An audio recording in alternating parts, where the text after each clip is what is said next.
Good morning. Good morning. Okay, that's it. What do I bring? 3 zeros. Very simple. You still remember the 3 zeros, don't you? Zero poverty, zero unemployment, and zero net carbon emission. So these are the 3 zero. That's what I have defined for myself. That's the world that I would like to be involved with and make it happen. It's my choice, defining it, and act for it, work for it, so that you can make it happen.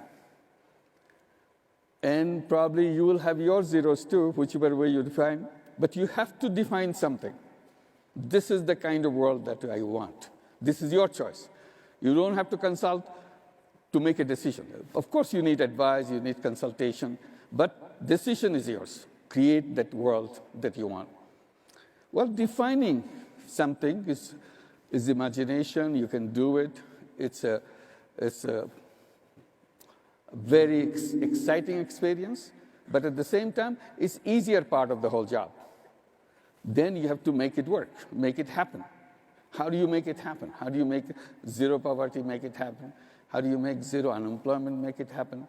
How do you make the zero net carbon emission make it happen?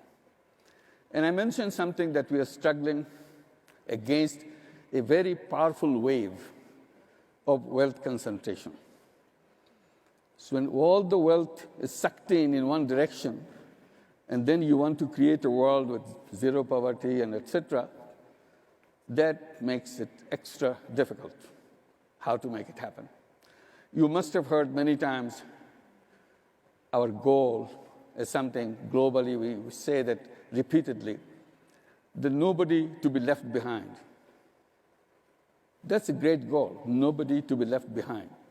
And we all believe in it.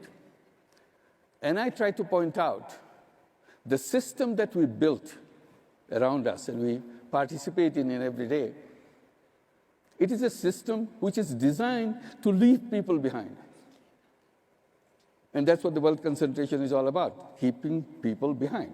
So we are struggling against a big machine which is designed to leave people behind, and we are saying we want to do something not to leave anybody behind. That's a big mismatch. So you have to work on the system, on the machine itself. So that machine has to change its habit of leaving people behind and sucking up all the wealth to the top. How do you do that? So that's what I was trying to see and struggling with it. And I came up with some things, one after another. When you look at things at a very close range, it's not as difficult as you think when you read about it, when you hear about it. Oh, it's so difficult. But you come close to it, it looks like fairly easy.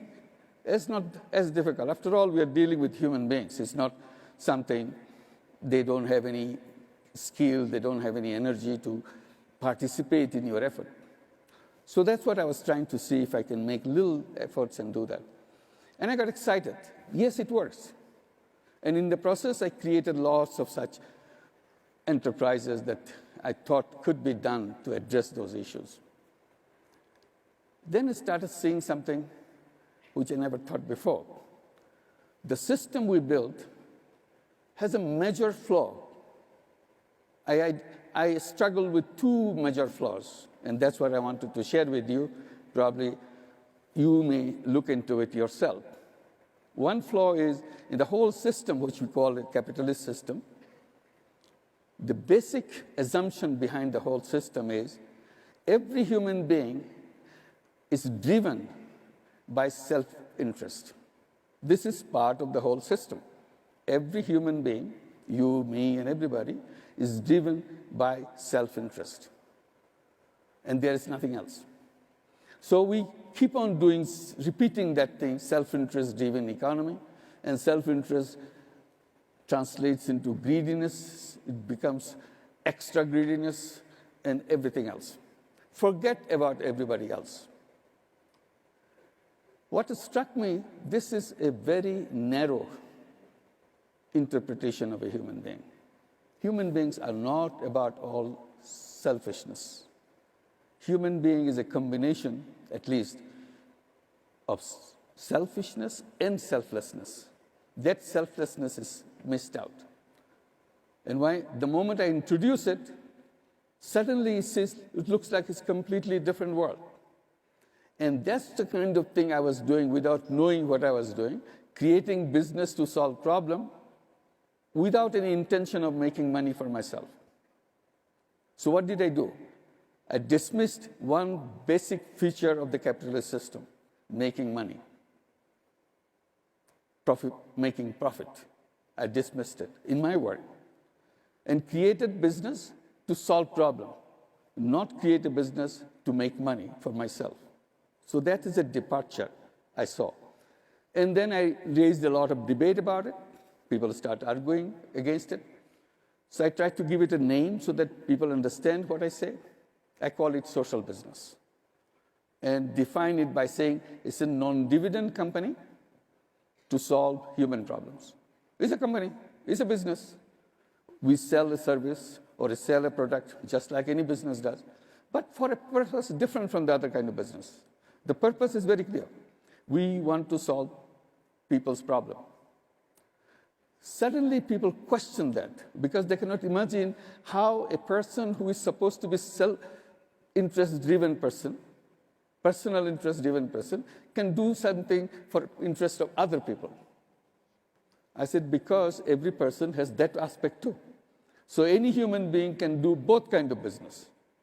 Business to make money, business to solve problems. The moment you introduce that part of human being, whole capitalist system appears completely different. Suddenly, same human being can do both things.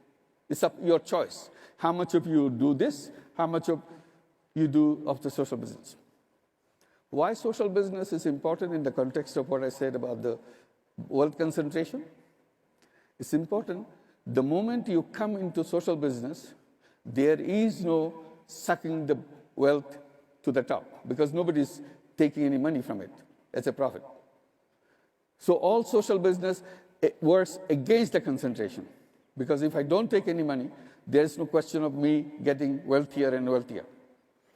So that is a kind of a counter force that we immediately introduce in the system and make it happen. And it relates to many other issues, which I'll postpone for a while. And then I get into another problem. This is interesting for you also. Both are interesting for you, not just one. When I was doing the microcredit, I started lending money to poor people, particularly poor women. They're not only poor, they're all from rural areas of Bangladesh when I started. They are totally illiterate, cannot read, cannot write, nothing. But it started that. But we wanted to make sure that children do not repeat the same fate as their parents of remaining illiterate.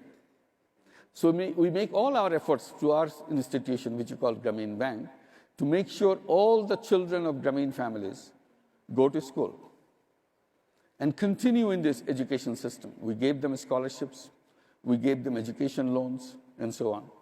There is one person who is attending today, is one of those young people who her mother was a Grameen Bank borrower, and we helped her mother to send her to school, and later she got scholarships and so on, got to good college with a scholarship.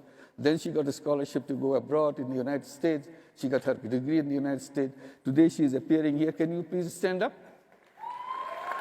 Where are you? Yeah. Let's give a big applause for her. Thank you. So that's how she's here, but many other people are many other places who came from the same families or poor families, but given the education, they continue to go up. But others who finished, these are hundreds of thousands of young people, millions of young people, they keep on complaining. what is the use of having education? There's no job. When it kind of hit my heart, that is, what is the meaning of education? There is no job. I thought for a while, and I started responding to that. I said, why do you look for a job? Why are you looking for a job? They got very puzzled. Everybody looks for a job. What's wrong with it? They didn't say that. Then I said, forget about job. Job is absolutely wrong idea. This should have ended long before in the previous century. But somehow still that wrong idea has continued to come to Bangladesh and got you worried about it. The real thing should be you tell yourself again and again that I'm not a job seeker, I'm a job creator. And act like a job creator, think like a job creator, so that you can feel big, you can feel strong. If you're looking for a job, you feel small because you are at the mercy of other people. You are an entrepreneur, that's what you are. Then I started telling them, look, your mother, 20 years back, 30 years back, she had the courage to go to the bank to say that I want to join your program. I want to borrow money from you. And she made that decision and took a loan after a long debate and this kind of hesitation, should I or shouldn't I? She took the loan, $30, $40. And with that money, she didn't start applying for jobs. She started a business, very tiny little business. And that was her beginning. And year after year, she took more loans, paid up one loan, bought another loan. And she grew, and along the way, you are born. You are coming from a family which already has a tradition of entrepreneurship. If your illiterate mother with a $30 loan can become an entrepreneur, what's wrong with your education system? They completely wiped off your idea that you can be an entrepreneur. So why don't you just forget about your education, the one that given the wrong thinking in your head that you have to find a job for somebody, to work for somebody else. Why don't you go and learn from your mother and become an entrepreneur? So what we do, we create social business, social venture capital, ask the young people to come up with business ideas, and we become partner with them. So today, thousands and thousands of all these young people come with business ideas, and we keep on investing in their businesses and make them become entrepreneurs so that they forget about seeking a job. In general, I keep saying, this is another flaw of the capitalist system. They made us into thinking that only way we can survive is to have a job. I said, job was never in our history, ever since we are on this planet. When we were in the caves, we are not sending job applications from cave number 5 to cave number 10. Do you have a job for me? I'm unemployed. The concept of unemployment didn't exist because there is no reason why any young person with full of energy, full of creativity, at the peak of his and her creativity, sitting idle, doing nothing, explaining that I am unemployed, so I'm not supposed to work. Does it make sense? It doesn't make sense to me why anybody should sit idle. As if somebody has put a spell on this person, almost like a Harry Potter story, put a spell. There is the only place that the spell comes from is our idea, is our concept that I am supposed to be sitting idle because nobody's giving me a job. Why don't you go and do something? Because system is designed for seeking job, not for being entrepreneur. I say all human beings are born as entrepreneurs. Human beings are not born to work for somebody else. The moment you introduce this concept, suppose we all become entrepreneurs, will there be wealth concentration left? What is your guess? It won't. Because wealth will come to me, will come to you, will come to everybody because we are entrepreneurs. Today, as job seekers, as working for somebody, what did we become? We became mercenaries for other people to make money through us. We don't make money, they make the money. And we pass on the money to them, and they become multi-billionaires and big, big people, and we complain all the wealth is going there. Who is helping them? We help them. They themselves cannot get to all this wealth because there's no mechanism. So if we become entrepreneurs, suddenly all the problem starts resolving. So ask yourself before you leave Bogota, would you be an entrepreneur or be a job seeker?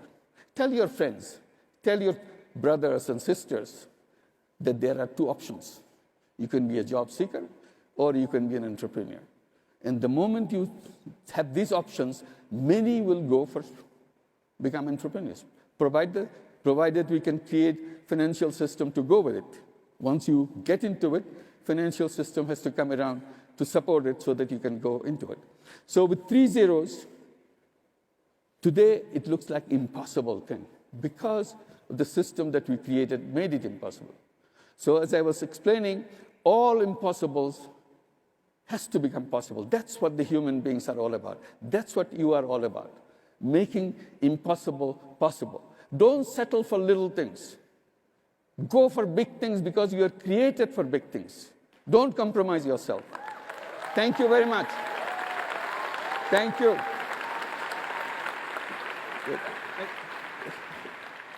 Professor Yunus,